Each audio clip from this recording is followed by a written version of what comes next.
Le doy la bienvenida al abogado Gustavo León Gómez esta noche. ¿Cómo está, abogado? Mucho gusto, muy amable, licenciado. Un placer saludarle, hombre. Sí. Mire que es bueno conocer la opinión suya, como jurista nacional, como abogado, que conoce todo el estamento jurídico del país, de esta propuesta en el Congreso Nacional de reformar la ley de privación de dominio de bienes de origen ilícito. ¿Usted cómo lo interpreta?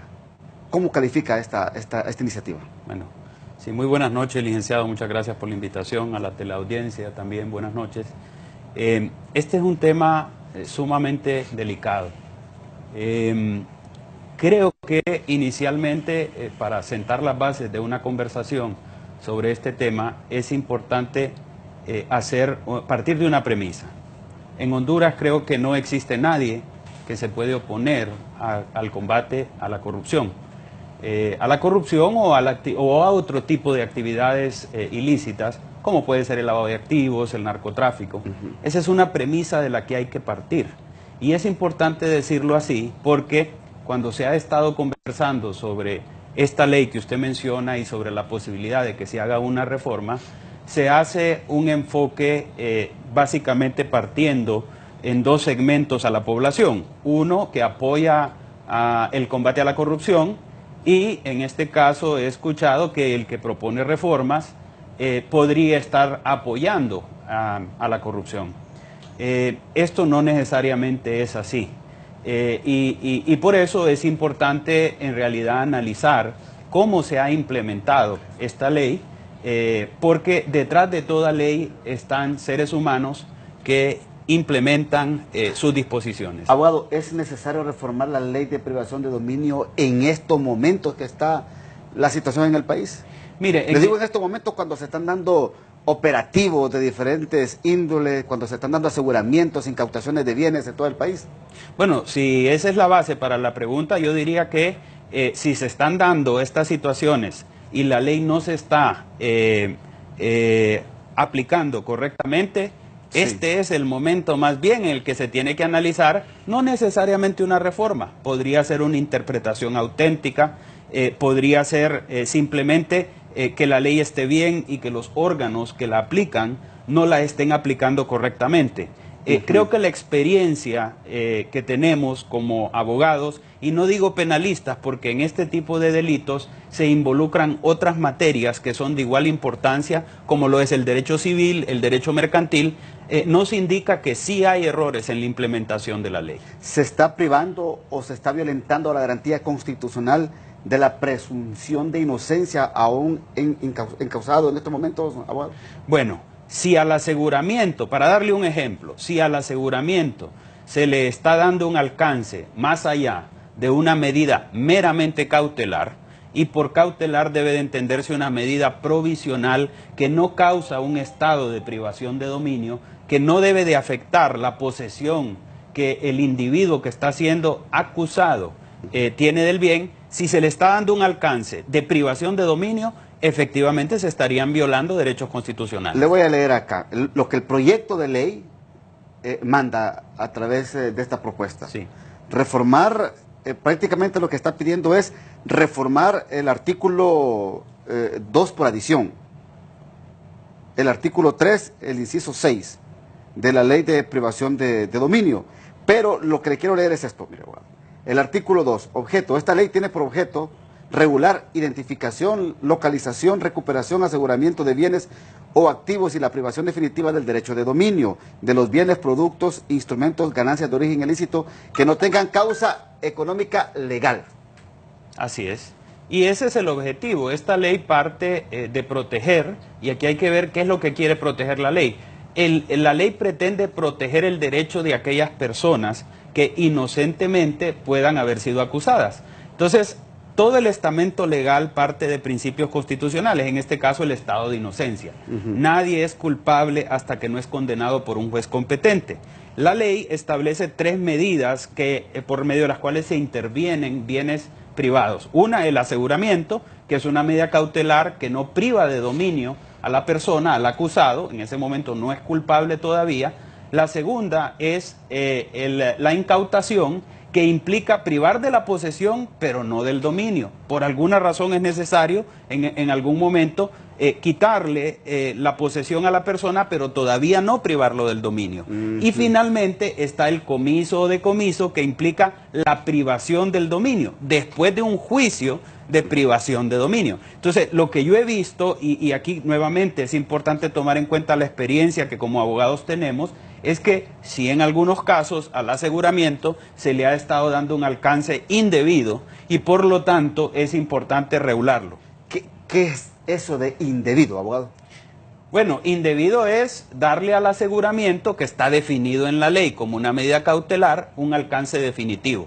Para ponerle un ejemplo, un bien inmueble, sí, una casa de habitación que es objeto de una medida de aseguramiento, no debería privar a la familia, por ejemplo, del imputado, que puede estar detenido preventivamente en ese momento, del goce de la posesión. Es decir, la esposa o el esposo del imputado, sus hijos, no deberían tener ningún problema en continuar viviendo en esa casa mientras se transcurre el proceso judicial, que al final puede dar o no al lugar a una condena.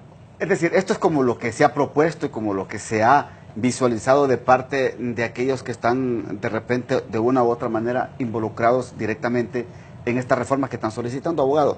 En el sentido que se dé aseguramiento del bien mientras se está investigando a la persona, mientras se le está dando el trámite a su procesamiento, pero no definitivo.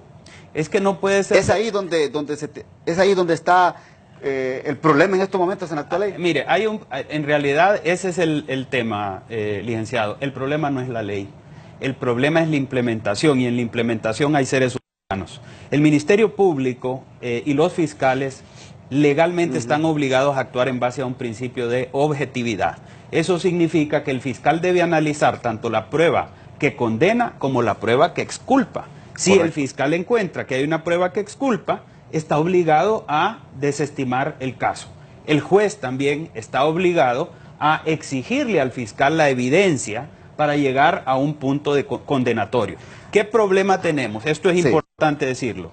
Hay demasiada presión en el Ministerio Público, en los órganos de justicia, en los órganos de seguridad. Hay demasiada presión social para obtener resultados.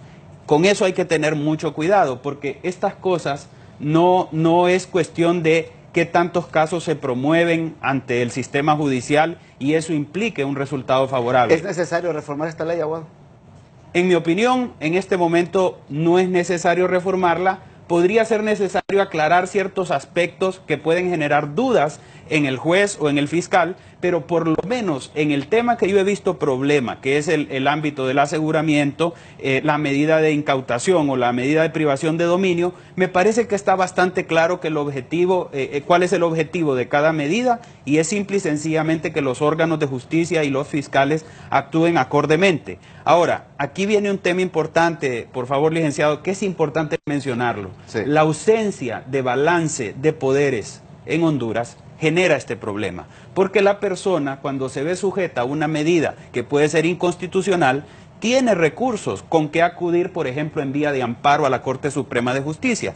Sin embargo, es tanta la presión social que existe que con muy poca probabilidad la Sala Constitucional va a decir que una medida de aseguramiento que se promovió contra una persona que está siendo investigada o acusada por un delito de narcotráfico tiene el alcance que la ley dice tener. Entonces, debemos estar claros que por más culpable, por más maligno, por más que existan evidencias que todo el mundo crea conocer de que una persona ha cometido errores y ha cometido delitos, hasta que no se llega a la etapa final del juicio no hay condena. Perfecto. Y se le debe de tratar como un inocente, porque lo que se está protegiendo no es al corrupto que puede estar siendo condenado, perfecto, sino a los inocentes que pueden ser acusados injustamente. Una opinión jurídica objetiva de parte del abogado Gustavo León Gómez esta noche acá con nosotros en el programa sobre el tema de reformas a la ley de privación de dominio. Ya volvemos.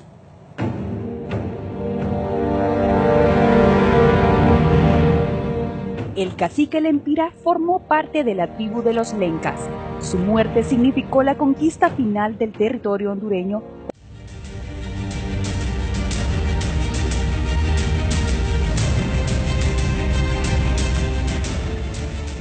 Bien, el artículo 370 del Código Penal ya establece el mecanismo a seguir cuando un funcionario público ha cometido delitos de corrupción y que se ha enriquecido ilícitamente. Esta reforma a la ley, abogado, buscará proteger este delito de corrupción en Honduras, tal y como lo dan a entender muchos sectores en el país. Mire, no he tenido oportunidad de leer la reforma, sin embargo, en base a lo que he escuchado, me parece que lo que están tratando es de aclarar una situación. Y es que los bienes que pueden ser objeto de privación de dominio tienen que ser aquellos bienes que hayan sido obtenidos producto de la actividad ilícita. Porque bien puede ser que un individuo que en algún momento cometa un delito haya obtenido anteriormente un bien originado en actividades lícitas, por ejemplo, por vía sucesoral o por otras vías, por una donación, que no tiene nada que ver con la actividad ilícita. Entonces, me parece que esa aclaración, que no necesariamente es una reforma a la ley, podría ser conveniente, y le cuento que en mi experiencia como abogado he visto situaciones que ameritan este tipo de aclaraciones para que los jueces al momento de tomar decisiones se sientan más seguros en el momento de realizar la interpretación de la ley. Vamos a invitarlo nuevamente a otro programa para que nos dé más detalladamente otras especificaciones. ¿Le parece, abogado? Claro que sí, ha sido un gusto estar aquí con usted. 10 segundos para que se despida, por favor. Bueno, buenas noches a todo el pueblo hondureño, muchas gracias y a estar pendientes de estos temas. Gracias, abogado, muy amable. Con gusto. Al abogado Gustavo León Gómez, esta noche con nosotros explicándonos jurídicamente y de manera objetiva este tema de la ley de privación de dominios. Que Dios bendiga a Honduras. Los dejo con la sección desde mi curul.